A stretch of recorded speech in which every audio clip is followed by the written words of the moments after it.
Halo guys, ketemu lagi. Kali ini saya akan mereview film House of Evil Red. Jangan lupa subscribe channel ini ya, agar dapat terus mengikuti film-film selanjutnya. Dan bagikan channel ini kepada teman-teman, agar dapat ikut menonton film ini. Bilski, seorang jaksa, menyelidiki kasus seorang gadis telanjang tanpa busana yang mati terdampar di tepi pantai. Mulut gadis itu dimutilasi sehingga tidak mempunyai bibir. Ternyata gadis itu bernama Monica, ibunya seorang hakim bernama Helena, dan ayahnya seorang pengacara terkenal. Helena menangis histeris setelah datang ke ruang otopsi dan menyadari kalau mayat itu adalah Monica, anaknya. Kepala jaksa menunjukkan foto gadis yang dibunuh dengan motif sama seperti Monica, di mana bibirnya diambil sebagai koleksi. Nama gadis itu Saneta, 15 tahun lalu pergi ke klub galangan kapal dan tidak pernah pulang. Tunangan Saneta bernama Jakubiak dituduh membunuh Saneta dan dipenjara, dan sekarang Jakubiak sudah bebas dari tahanan. Kepala jaksa meminta Bilski menahan Jakubiak atas kasus Monica. Jakubiak menunjukkan cincin tunangan yang ia beli seminggu sebelum Zaneta mati, dan ia menyangkal telah membunuh tunangannya, Zaneta, dan ia tidak mengenal Monica. Tapi Bilski diberitahu kalau ada kaos berlumuran darah di tempat Jakubiak. Jakubiak berkata kalau ia tidak tahan kalau harus masuk penjara lagi, karena setiap hari kesakitan akibat disodomi.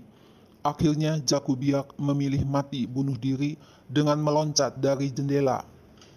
Bilski ingin meninjau kembali kasus ini, tapi kepala jaksa memaksa kasus ini ditutup karena tersangka telah mati. Malam harinya Bilski mendatangi rumah orang tua Monica. Ibu Monica, Helena, berkata kalau Monica bekerja sebagai pramutama di klub galangan kapal, dan Monica memakai cincin neneknya yang bertatahkan batu rubi. Pagi harinya, Helena curiga suaminya diam-diam berbicara via telepon dengan seseorang. Ternyata suaminya berselingkuh dengan seorang gadis muda. Helena terus mengikuti kemana suaminya pergi. Suaminya pergi ke rumah pemilik klub galangan kapal. Alangkah kagetnya Helena, ternyata suaminya adalah pengacara pemilik klub galangan kapal, Kasaski, seorang gangster. Helena janjian bertemu dengan Bilski dan memberikan semua informasi tentang klub galangan kapal dan keterlibatan suaminya. Bilski, sang jaksa, akhirnya membuka kembali kasus pembunuhan 3 gadis yang mati terbunuh yang ada kaitannya dengan klub galangan kapal. Teman satu tim dengan Bilski tidak setuju kasus itu dibuka lagi, dengan alasan nanti kepala jaksa akan marah. Kasaski terlibat penipuan dan bisnis ilegal.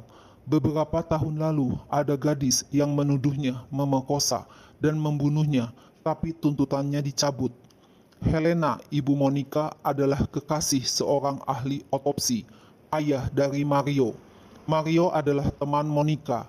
Ayah Mario minta agar hubungannya dengan Helena segera diakhiri karena Mario membencinya. Mario menuduh ayahnya telah membunuh ibunya. Mario sudah tahu hubungan gelap ayahnya dengan Helena dan memberitahu Monica. Helena mendatangi klub galangan kapal untuk menyelidiki kasus anaknya, Monica. Untunglah ada seorang wanita yang memberitahunya agar tidak minum karena airnya sudah diberi kokain dan menyuruhnya segera kabur lewat toilet. Kalau tidak kabur, ia akan dibunuh. Helena berhasil selamat. Bilski mendatangi persembunyian kekasih Monica dan membujuknya untuk menjadi saksi kunci atas kasus pembunuhan 3 gadis yang dibunuh bos klub galangan kapal, Kasaski. Tapi sayang, teman satu tim Bilski menembaknya dengan alasan ia menodongkan pistol. Bilski marah dan mulai mencurigai teman satu timnya. Tak lama Bilski dimutasi ke tempat lain oleh kepala jaksa karena kejadian itu. Ayah Monica bercerita kalau Monica mencarinya seminggu sebelum mati. Ayahnya bilang kalau Kasaski menunjukkan foto telanjang Monica. Kasaski tidak akan mengusik Monica bila ayahnya mau melakukan sesuatu untuk Kasaski. Monica bilang ia melihat Kasaski membunuh dan ia sudah lapor polisi. Tapi polisi malah menelepon Kasaski. Monica merasa tidak akan bisa lepas dari Kasaski. Tapi Kasaski mengaku tidak membunuh Monica. Ayah Monica membantu membuat perusahaan untuk menutupi bisnis ilegal Kasaski. Semua filenya disimpan di USB, cukup untuk memenjarakan Kasaski bertahun-tahun dan menghancurkannya. Ayah Monica rela dicabut izin pengacaranya. Helena menyerahkan USB tersebut kepada Bilski, yang langsung menyerahkan USB kepada kepala jaksa. Tak lama, Kasaski ditangkap di rumah kediamannya. Bilski dan rekannya kaget melihat peralatan untuk membunuh di kamar Kasaski. Bilski juga melarang salah satu timnya membawa Kasaski karena curiga bersekongkol dengan Kasaski. Bukti berupa bibir gadis-gadis yang dibunuh Kasaski yang dijadikan gelang tangan akhirnya ditemukan. Salah satu teman Bilski yang berkhianat juga ditembak karena melawan. Bilski memberitahu Helena kalau Kasaski tidak mengakui membunuh Monica. Salah satu tim Bilski menaruh bukti berupa kaos berlumuran darah di rumah Jakubiak. Ini berarti pembunuh Monica belum terungkap. Helena pergi berlibur dengan ayah Mario ke rumah peristirahatan. Alangkah kagetnya, ternyata Mario ada di rumah itu. Helena mengajak Mario untuk makan bersama. Mario diberi kunci mobil untuk pergi dari rumah itu.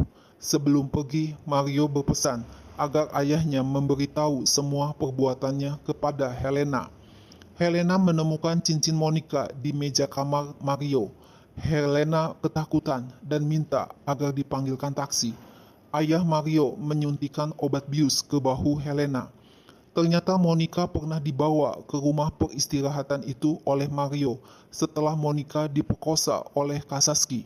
Monica curhat kepada Mario sewaktu ia berumur 14 tahun pernah diperkosa sewaktu ikut camping dan sekarang terulang lagi diperkosa oleh Kasaski. Monica tidak mau berhubungan intim dengan Mario dengan alasan ibu Monica berpacaran dengan ayah Mario. Mario marah, emosi, dan membenturkan kepala Monica ke lantai beberapa kali, sehingga Monica tewas di tempat. Begitu Helena tersadar, ia sudah terikat tangan dan kakinya di sebuah kursi dalam ruang bawah tanah. Helena berhasil membebaskan dirinya dan bertemu dengan ayah Mario. Ayah Mario berkata kalau Mario tidak sengaja melukai Monica. Ia ingin melindungi Mario agar tidak dipenjara dan memfitnah Jakubiak sebagai pembunuh Monica.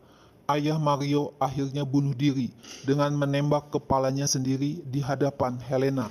Akhirnya Mario menyerahkan diri ke polisi. Nah guys, begitulah akhir film Colors of Evil Red. Layak ditonton guys, jangan lupa subscribe channel ini ya. See you, bye bye.